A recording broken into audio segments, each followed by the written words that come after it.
Right, okay, so we're now back at the mount, and all we've done, we've just slid the telescope straight onto the mount and just roughly done them up so it can't fall out, the Versa plate, and now we're going to start building it. So we've taken everything off, we've got nothing left now.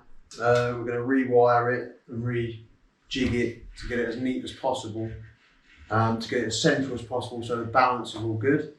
And we're going to start by, we're going to bolt a plate between the two the telescope rings, so we can put the hub on the top and the lakeside focuser control on the top. The more gear we can keep above the mount, the better, because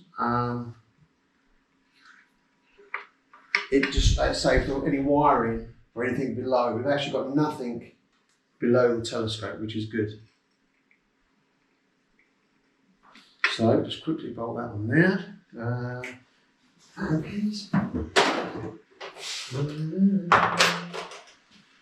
Something like that one. So hub on, and what we're going to actually do here, we're going to put a couple of pads under here. Keep rolling. Talk about something interesting. I'll be back. So it came up on my phone today that it was 2 years since we were laying the concrete for these observatories. And here we are, 2 years on. Were you talking? I was. Right, okay. So what we're using is these little cheap B&Q, little self-adhesive feet. But what it does, it stops this just being metal on metal. So we'll just stick 4 of these on.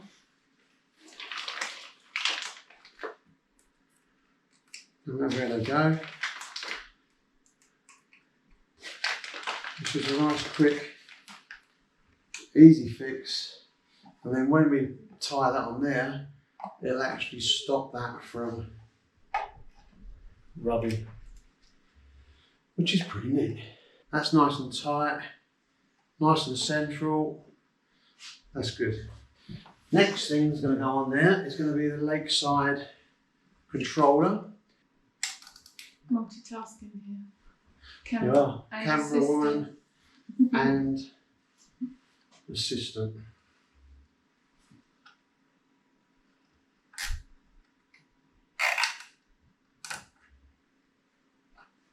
Right. That works. That's okay. We're all good there. So, we've got our hub, our lakeside. Right, okay. Then the next thing to do is we're going to put the camera on and just get a general balance, and then we'll zoom through the wiring up and come back, because obviously that's not all that interesting. So the camera slots on, undo them, and we want to get it nice and central to the mount, which is about there. These need to be done up evenly and nice and tight.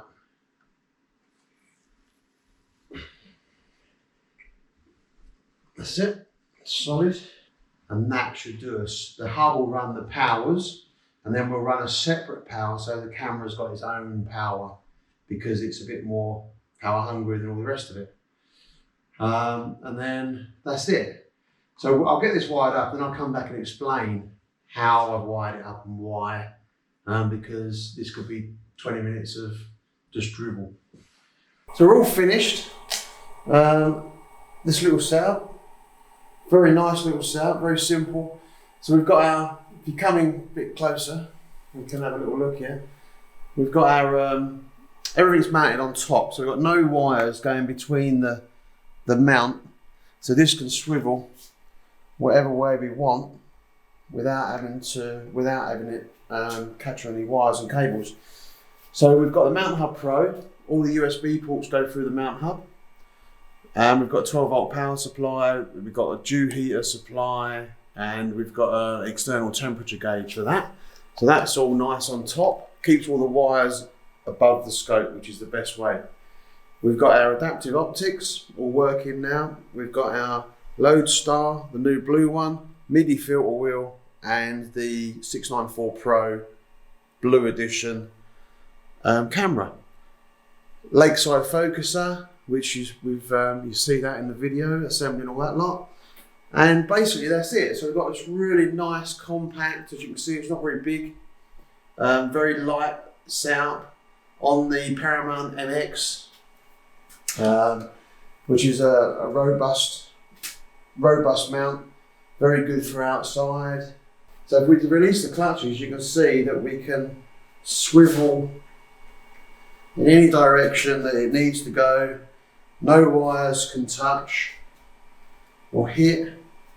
So it's nice, safe, easy system. So the next video we'll do a write-up on the adaptive optics. So we'll have a before and after, and try and show you what difference this makes to the imaging train. But what we do, we'll give that a couple of weeks so that we know that everything's working correctly, and then we can get some data together to make a short video about the active optics. Takahashi 85, really neat little remote setup.